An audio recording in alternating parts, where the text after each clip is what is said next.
বিবাহের মহরের পরিমাণ কতটুকু হওয়া উত্তম? ভাইরা আমার, বিবাহের মহর এটা যত কম হবে তত বরকতময় হবে বিবাহ। বিবাহের মহর যত কম হবে বিবাহ তত বরকতময় হবে। নবী করিম সাল্লাল্লাহু আলাইহি সাল্লাম বলেছেন, সবচাইতে বরকতময় বিবাহ, সবচেয়ে উত্তম বিবাহ হলো যে বিবাহতে খরচ কম। অন্য হাদিসে আসছে, যে বিবাহতে মহরের পরিমাণ কম ওই বিবাহ সবচেয়ে উত্তম বিবাহ। খায়রুস সাদাকে আইসারুহু, সবচেয়ে উত্তম মহর হলো যে মহরের পরিমাণটা কম থাকে। এবং অন্য এক হাদিসে আসছে, ইন্না আযামান নিকাহি বারাকাতান আইসারুহা মাউনাতান, ওই বিয়া সবচেয়ে বরকতময় যে বিয়েতে মহরের পরিমাণ কম থাকে। এই হিসেব করলে আজকাল কয়টা বিয়া বরকতময় হয় সেটা একমাত্র আল্লাহ ভালো জানে। মেয়ের বাপরা 10 লাখ 20 লাখ 30 লাখ হাঁকায় বসে থাকে কেন? যাতে বিয়েটা টিকে। আরে নবী সাল্লাল্লাহু আলাইহি সাল্লাম বলে দিয়েছেন, মহরের পরিমাণ বেশি হলে বরকত কম হবে, ওইটাতে বরং রিস্ক হবে, টিকবে কম, সম্ভাবনা কম থাকবে, মহর থাকবে কম, বিয়েতে বরকত হবে বেশি। নবী সাল্লাল্লাহু আলাইহি সাল্লামের ওয়াদা আল্লাহ থেকে জেনে তিনি ওয়াদা করেছেন, নিজে থেকে করেন না। অতএব মেয়ের বাবারা নবী সাল্লাল্লাহু আলাইহি সাল্লামের কথার প্রতি বিশ্বাস নাই, ওই 10 লাখের ফিগারের প্রতি বিশ্বাস আছে। এটা খুবই জঘন্য বিষয়, একটা বাজে কালচার হয়ে গেছে আমাদের সমাজে।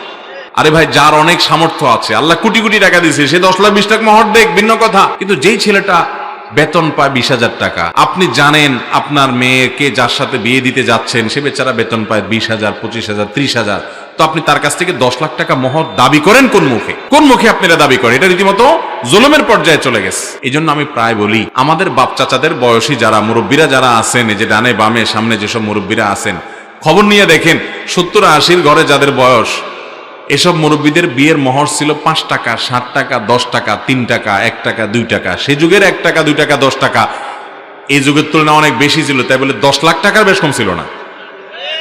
কি বলেন? ওনাদের বিয়েগুলো বেশি টিকছে নাকি আজকালকার পোলাপানের বিয়ে 10 লাখ 20 লাখের নিচে হয় না, এখন বিয়ে বেশি টিকে? আগের গুলো বেশি টিকে না এখনকার গুলো টিকে? আগের গুলা সব মেড ইন জাপান, ভালোবাসা এত লাগা লাগছে, বিয়ে হয়েছে তো হয়েছে, শত শত বিয়ের ভিতরে 2-4টা ভাঙতো। আর এখন সব মেড ইন চায়না হয়ে গেছে।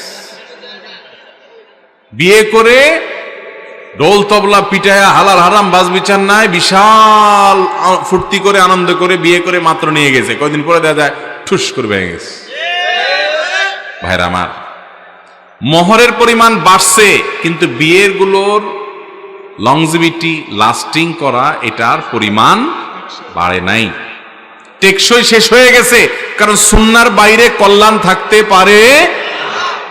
মেয়ের বাবারা মহরের পরিমাণ কমাবেন তো?